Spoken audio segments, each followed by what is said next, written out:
Assalamualaikum warahmatullahi wabarakatuh. Apa kabar semuanya? Baik-baik saja ya. Berjumpa lagi dengan saya Ilham Muklisin di mata kuliah Etika Lingkungan ya.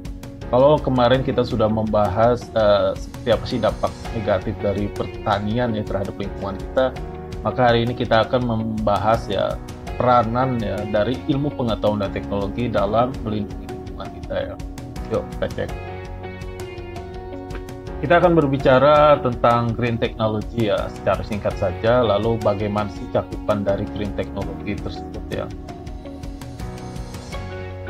Seperti kita ketahui bahwa penyumbang gas rumah kaca terbesar kedua di dunia ini adalah dari sektor pertanian ya. Tidak hanya itu, pertanian juga berpengaruh terhadap polusi lingkungan ya, seperti polusi air, polusi tanah ya, dan mengancam keanekaragaman atau biodiversitas.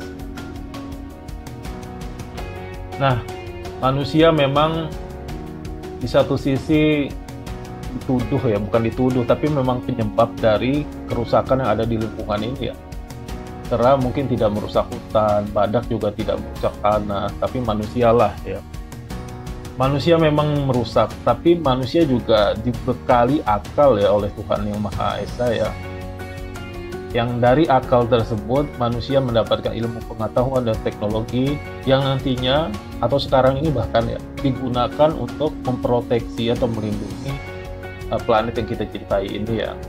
Jadi kita memang sudah merusak planet ini, tapi kita juga harus melakukan sesuatu untuk mencegah kerusakan itu menjadi lebih besar, bahkan bisa memulihkan dan melindungi planet kita. Dengan apa? Dengan ilmu pengetahuan dan teknologi pastinya. Karena itu adalah satu-satunya tenaga atau kekuatan terkuat yang ada di diri manusia. Oke, yuk kita lanjut. Apa sih Pak green technology itu atau teknologi hijau ya? Jadi teknologi hijau inilah teknologi yang harusnya kita lakukan sebagai manusia ya.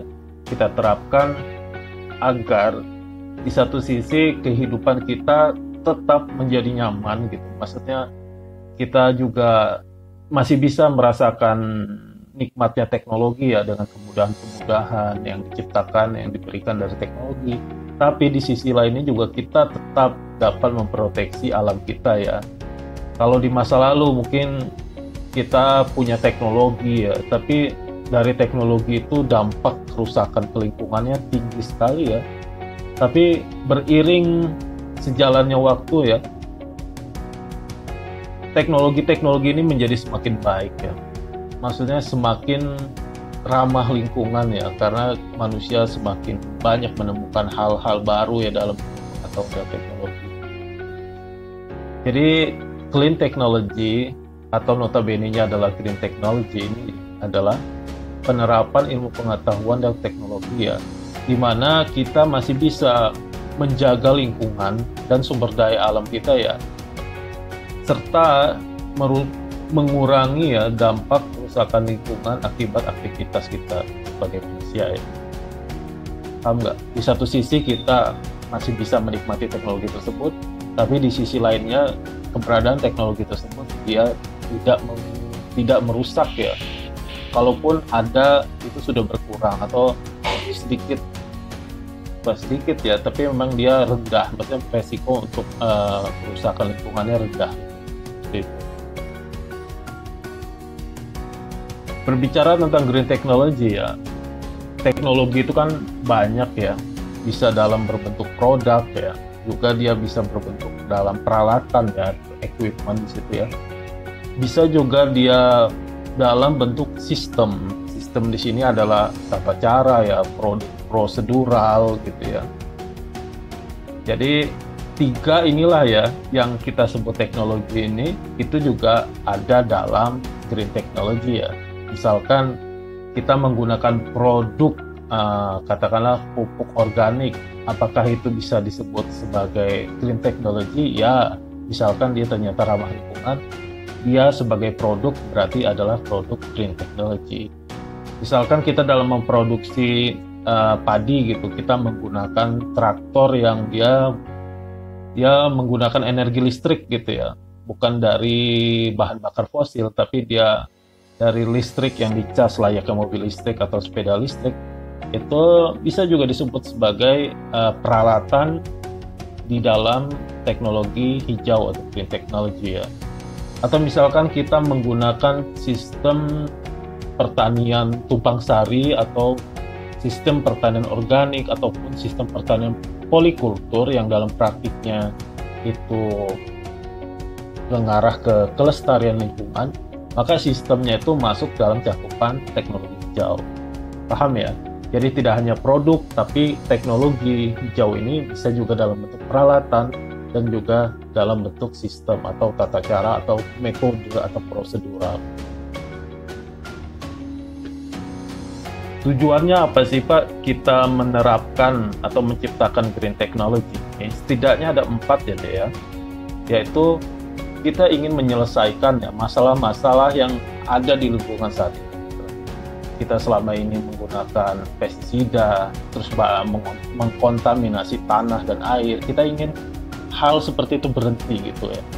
Perlahan-lahan, mungkin kita tidak bisa secara langsung terus hilang semua pestisida residunya itu dari lingkungan, tapi setidaknya kita bisa menyelesaikan walaupun itu secara bertahap.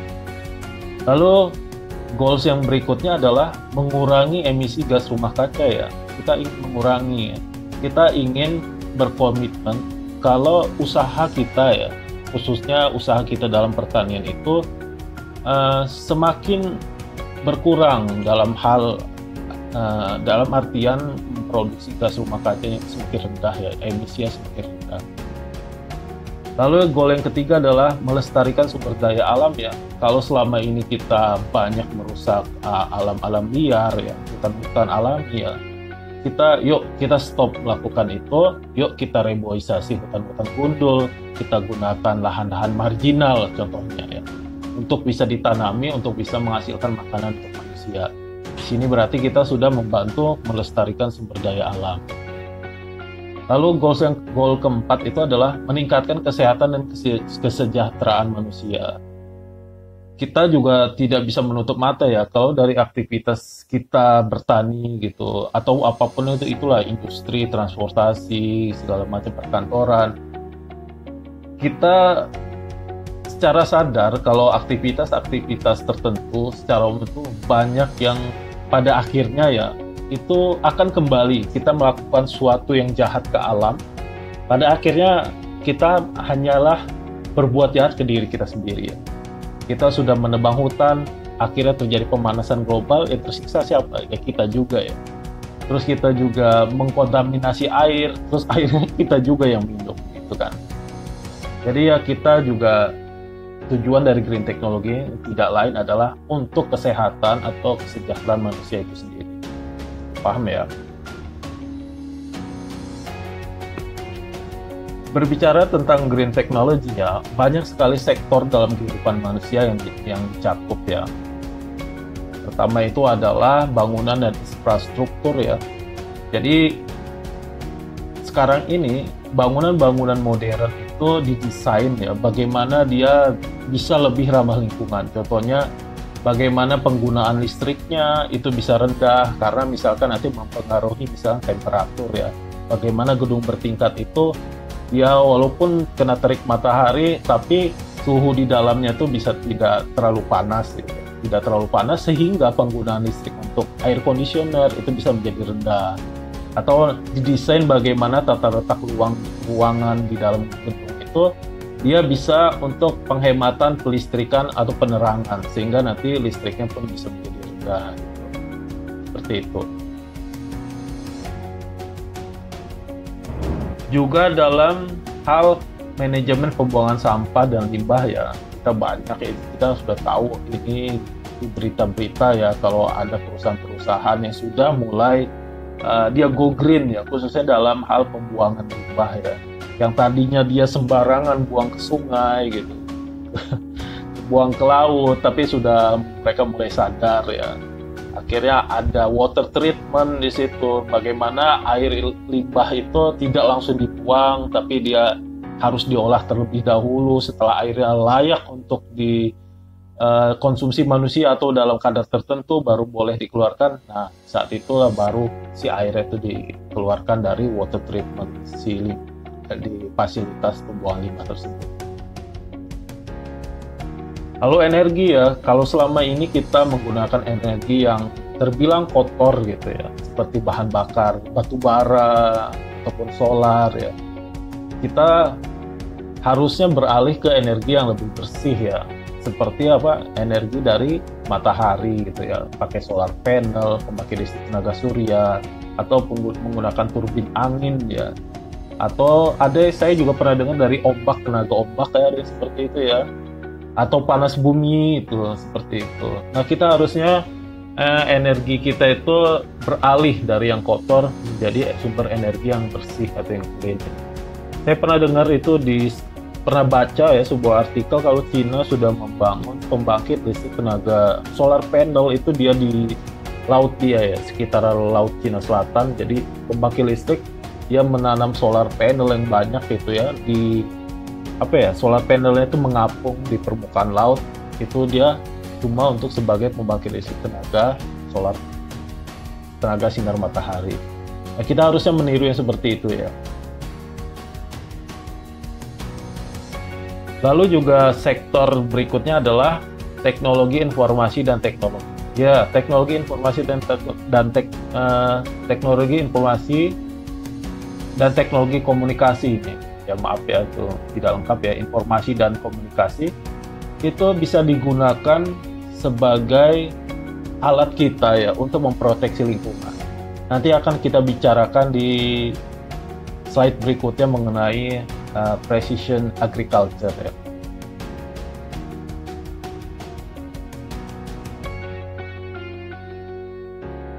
Lalu sektor berikutnya adalah transportasi ya. Ya seperti kita ketahui ya, kalau penyumbang gas rumah kaca itu adalah dari kendaraan bermotor ya. Tapi sekarang sudah ada yang namanya kendaraan listrik ya. Jadi kita mengecas layaknya handphone kita, charge di rumah atau di pom bensin gitu, atau dimanapun itu, baterainya sudah penuh lalu kita bisa jalankan. Indonesia sudah memproduksi, sepertinya saya pernah lihat review di YouTube, namanya sepeda motor gesit gitu ya. Dia 100% menggunakan bahan bakar listrik gitu. Itu bagus sekali ya. Lalu sektor berikutnya adalah industri dan manufaktur. Ya, industri ya, itu harus diarahkan ya ke jalan yang benar. Oke. Ya bagaimana ya dia secara dalam usahanya memproduksi sesuatu itu harus lebih ramah lingkungan gitu ya. Dan yang tak kalah pentingnya itu adalah bidang kalian, bidang kita ya, itu adalah pertanian dan perhutanan gitu ya. Ini juga harus diarahkan ya ke sektor yang ramah lingkungan, yang lebih hijau gitu. Pastinya ya. Tadi itu kita sudah membahas ya sekilas tentang apa itu green technology ya. Lalu sektor-sektor apa saja sih yang dicakup dalam green technology itu ya. Lalu apa sih goal-goal dari green technology itu gitu, dari programnya tersebut. Bapak akan bahas ya, ini penutupnya. Bapak akan tutup dengan beberapa green technology ya saat ini 4.0. Sebenarnya ada banyak ya, cuma Bapak tertarik sekali untuk memberikan kalian 3 ini. Yaitu pertama adalah solar powered irrigation, lalu kedua adalah precision agriculture, lalu yang ketiga adalah indoor agriculture atau indoor farming ya, soil free and vertical farming. Yuk kita cek apa sih itu.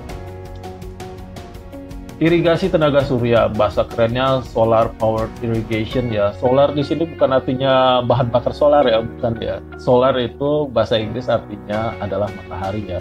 Kalau dia berasal dari tenaga matahari, dia solar powered. Kelihatan nggak ya? Oke, saya cek dulu. Itu adalah mengilustrasikan gambar tersebut ya.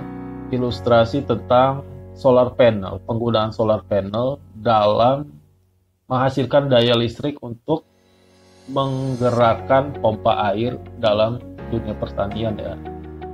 Jadi si solar panel itu dia menyerap energi matahari, lalu listriknya dikumpulkan, kemudian dihubungkan ya, disalurkan energi tersebut ke pompa listrik.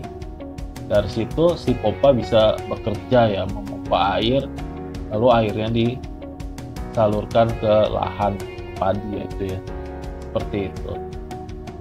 Jadi ya kita tidak perlu lagi menggunakan yang namanya pompa air berbahan bakar diesel ya, dari bahan solar ya. Solar di sini adalah bahan bakar solar ya. Jadi ya dia lebih bersih, bukan lebih bersih, bahkan ya memang bersih, tidak ada gas buangnya di sini gitu.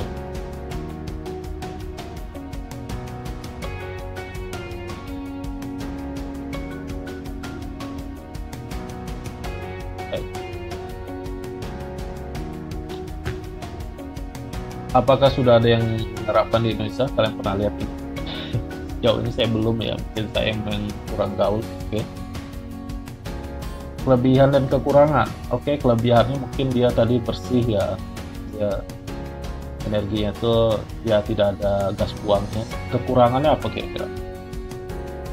Saya rasa karena biaya solar panel dan pemasangannya masih mahal, saya rasa ya. Memang ada sih beberapa rumah-rumah orang tertentu, mungkin kalangan menengah ya, menengah ke atas, dia menggunakan solar panel ya di rumah di atas. Tapi untuk beberapa petani secara umum di Indonesia, mungkin petani di Indonesia belum bisa ya membuat ini, apalagi untuk skala yang besar gitu. Mungkin itu kekurangannya. Lalu yang kedua adalah precision agriculture. Pak, itu Pak ada gambar komputer? Iya, ada gambar komputer di situ. Precision agriculture atau pertanian yang presisi ya, itu adalah pertanian yang menggunakan satelit ya, atau berbagai citra dari angkasa ya, maksudnya di sini seperti foto-foto dari pesawat ataupun sekarang pakai drone ya. Ditambah lagi dia menggunakan sensor yang dipasang di daratan ya. Nah, satelit, citra dari angkasa, juga sensor-sensor itu untuk apa di pertaniannya, Pak? Nah, mereka itu untuk mengumpulkan data deh. Jadi data nanti dikumpulkan ya. Lalu data apa sih, Pak? Bukan data kuliah kalian ya, tapi data pertanian. Nanti berbagai data pertanian itu dikumpulkan lalu dikirimkan dari satelit ya, atau foto-fotonya itu nanti dikirimkan ke database komputer.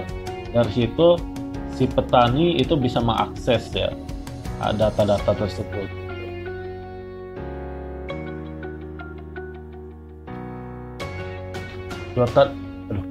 Data-data apa saja sih Pak? Contohnya itu misalkan ya, dari foto satelit ya, kita bisa mendapatkan data mengenai kedalaman tanah, tentang kelembaban tanah, apakah airnya kurang atau tidak gitu. Lalu temperatur tanahnya berapa gitu, temperatur permukaannya seperti apa. Lalu salinitas, kemarin kita minggu lalu ya sudah bicara tentang tanah yang rusak gara-gara garam atau salin dari pupuk kimia gitu. Jadi salinitasnya juga bisa dicek gitu, apakah kadar garam di lahan kita itu terlalu tinggi atau sedangkan dan lain sebagainya gitu. Tidak hanya itu, juga kita bisa mengecek pH ya dari satelit itu bisa dicek. Juga kondisi permukaan tanah ya, tingkat penyinaran, kelembaban udara, kecepatan angin, curah hujan, udah layaknya kayak kita tuh si petaninya tuh punya BMKG sendiri gitu. Karakteristik tanamannya, kita bisa ngecek tinggi tanamannya sudah berapa sentimeter, diameter batang sama lebar kanopinya sudah berapa. Itu menggunakan yang kita sebut tadi apa? Ada satelit ya, ada foto dari udara ataupun dari berbagai sensor yang ditanam di sekitar ladang. Nah, ini gambarannya deh seperti ini. Ini gambar dari Sat Imaging Corporation ya. Jadi dia perusahaan yang memberikan jasa ya untuk pencitraan udara. Kalau di luar negeri, petani-petani ya seperti di Amerika Serikat atau di Eropa ya, dia untuk mengecek kondisi lahannya, dia sudah menggunakan citra satelit gitu ya. Jadi satelit itu spesifik, dia nanti memetakan lokasinya di mana, terus dilihat kita ingin data apa sih dari ladang kita itu. Misalkan ya, misal ini, saya nggak tahu nih dengan pasti maksudnya gambar-gambar ini, warna-warna ini mengartikannya apa.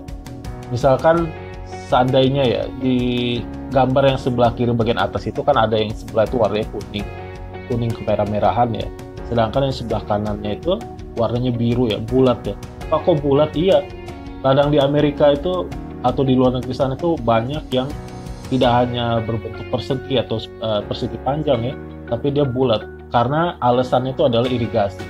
Jadi dia hanya pasang sejenis kayak sprinkler raksasa ya, ditaruh di tengah-tengah lingkaran itu, lalu dia muter saja itu. Kalau sudah diaktifkan pompanya dia muter gitu. Jadi rata dia penyiraman. Nah, kembali lagi ke citra satelit itu. Bisa jadi ya di gambar citra satelit yang di atas ini, yang maksudnya di sebelah kiri itu si ladang itu kekurangan air gitu. Sedangkan yang di sebelah kanan itu yang warna biru itu airnya cukup. Gitu. Artinya apa Pak? Misalkan ini ladang kalian, ya. Kalian di sini sedang dalam posisi kekurangan air. Gitu. Jadi dengan gambar ini kalian istilahnya bisa meminimalisir dari pemborosan air gitu. Jadi kalau datanya masih menunjukkan oh di tanah itu masih cukup, ladang kita itu masih cukup airnya, ya untuk apa kita siram gitu kan. Tidak hanya air gitu kan, kita juga bisa melihat dari kandungan pupuk ya, nutrisinya, nitrogennya masih cukup atau tidak, segala macam. Ataukah si tanaman itu sudah tingginya udah cukup belum, sudah untuk siap dipanen gitu ya. Seperti itu. Jadi canggih sekali ya dia. Kira-kira seperti itu. Ada gambaran atau sudah ada yang pernah punya pengalaman melihatnya seperti ini? Dari precision agriculture kita ke indoor farming ya, atau indoor agriculture. Oke. Indoor farming itu dia punya ciri yang khas sekali ya, itu adalah dia menggunakan media yang tidak menggunakan tanah gitu ya. Artinya media itu bukan tanah atau soil free. Gitu. Hidroponik dong Pak. Kalau begitu, iya hidroponik, tapi dia dipasangnya si sistem hidroponik itu dia bukan di luar ya, tapi di dalam ruangan. Dan disusunnya itu ya layaknya hidroponik yang lain ya, dia vertikal ya dari bawah ke atas ya. Jadi disebutnya vertical farming plus hidroponik.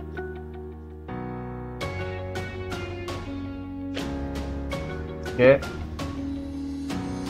Ya, kalian pernah lihat itu gambar-gambar yang Bapak masukkan di sini? Coba kalian fokus ke gambar yang di tengah itu ya. Jadi itu ada ini petani mungkin ya, bukan petani ya, atau pekerja ya, karyawan ya. Nah, itu dia di dalam ruangan, dia menumbuhkan sayur-sayuran.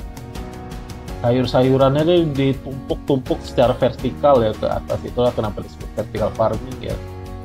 Dan di dalam ruangan itu kalian lihat itu ada lampu ungu ya, cahaya ungu. Itu adalah cahaya pengganti dari sinar matahari.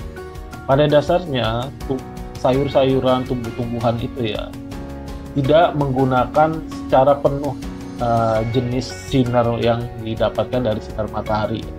Mereka hanya menggunakan spesifik cahaya tertentu pada panjang gelombang tertentu ya. Dalam hal ini adalah sinar ungu ini ya, sinar violet ini ya, digunakan untuk pertumbuhannya gitu. Kalau kita menumbuhkan sesuatu di dalam ruangan, tentunya kendala utamanya itu adalah kurangnya sinar matahari ya.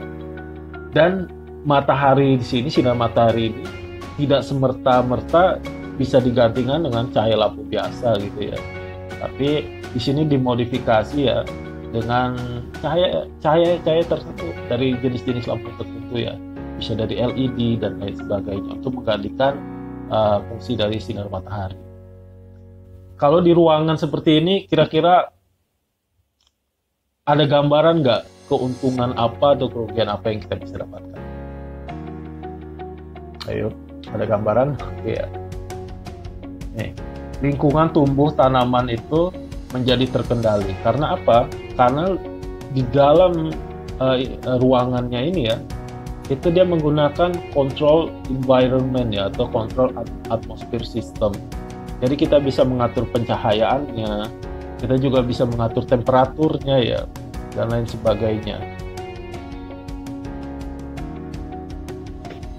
Lalu dia bisa mencegah yang namanya cuaca buruk ya, karena dia di dalam ruangan ya, tentunya dia tidak terkena terpaan angin kencang, dia juga tidak terkena teriknya matahari yang menyengat gitu ya, atau misalkan ada angin topan, dia tidak kena karena dalam ruangan ya.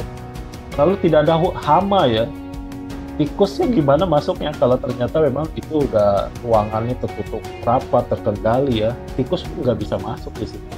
Gulma karena dia menggunakan media yang dia bukan tanah ya, menggunakan larutan hidroponik misalkan seperti itu, dia tentunya tidak ada gulma. Lalu juga tidak ada serangga karena dia tertutup ya, juga dia tidak ada penyakit karena dia menggunakan benih yang bagus kayak sertifikat. Lalu medianya yang si media hidroponik tadi bersih, dia tidak membawa bibit penyakit. Artinya apa? Tidak ada hama, tidak ada gulma, tidak ada serangga, tidak ada penyakit. Artinya kita tidak perlu menggunakan yang namanya pestisida gitu kan ya. Kalau tidak ada penggunaan pestisida, artinya tidak ada polusi untuk polusi air ataupun tanah. Jadinya dia lebih aman ke lingkungan. Dia juga mengefisienkan penggunaan air ya, pupuk dan pestisida. Coba lihat gambar yang paling bawah bagian kiri itu yang tentang itu adalah sistem hidroponik ya. Sebenarnya bukan hidroponik tapi aeroponik. Tapi aeroponik itu adalah bagian dari hidroponik ya. Hanya saja media larutan air nutrisinya itu dia disemprotkan ya, dispray ke perakaran yang itu tuh yang di tanaman itu ya. Dia akarnya disemprotkan dengan air, lalu tetesannya itu kembali lagi ke pompa airnya itu. Jadi dia irit, airnya muter-muter di situ gitu. Nutrisinya juga nggak kebuang ya. Kalau kamu bertani secara konvensional, lalu kamu siramkan pupuk kamu ke tanah, maka pupuk tersebut bisa tercuci, terbawa masuk ke permukaan tanah, terus hilang kemana. Tapi kalau ini dia berputar, jadi diserap, jadi efisien penggunaan air, pupuk atau pestisida. Kalaupun pestisida sini maksudnya, kalaupun ada serangan, saya rasa sedikit sekali, hampir bilang tidak ada. Ya, menggunakan larutan nutrisi atau hidroponik. Tadi itu Bapak berikan 3 contoh ya, contoh tentang green technology ya, 4.0 istilah green technology 4.0 for better farming atau future farming ya. Nah, Bapak punya tugas nih. Kayak jarang-jarang lu Bapak kasih tugas ini ya. Pertama, Bapak perintahkan kalian untuk cari satu saja contoh ya green technology di bidang pertanian. Tidak harus yang berat-berat, yang penting dia menurut kamu adalah green technology ya. Lalu kamu jelaskan mengapa teknologi tersebut. Teknologi di sini bisa berupa produk ya, atau peralatan yang digunakan, ataupun juga metode ya, metode, tata cara, sistem, teknik gitu ya. Itu bisa digolongkan sebagai teknologi. Jadi jelaskan mengapa teknologi tersebut kita golongkan sebagai green technology. Dan yang ketiga dan sekaligus yang terakhir ya, adalah minusnya dari teknologi tersebut. Kurangnya apa sih? Apakah dia terlalu mahal, apakah sulit diaplikasikan, atau ketersediaannya tidak ada gitu. Seperti itu. Dan nanti akan Bapak sediakan form untuk mengisi tugas ini ya, menggunakan Google Form ya. Jadi kalian tidak usah repot-repot menulisnya, hanya cukup menggunakan handphone kalian klik link itu, nanti sudah datang formnya, kalian isi, lalu kalian ketikkan di situ jawaban kalian. Oke ya. Terima kasih untuk hari ini, singkat saja, tidak usah terlalu banyak. Yang penting kalian bisa menyerap ilmunya, lalu bisa menerapkan ya, istilahnya nyangkut ke otak juga nyangkut ke hati. Terima kasih ya. Untuk pertanyaannya seperti biasa layangkan via WA. Oke, semoga bermanfaat pertemuan kita hari ini. Assalamualaikum warahmatullahi wabarakatuh. Bye bye.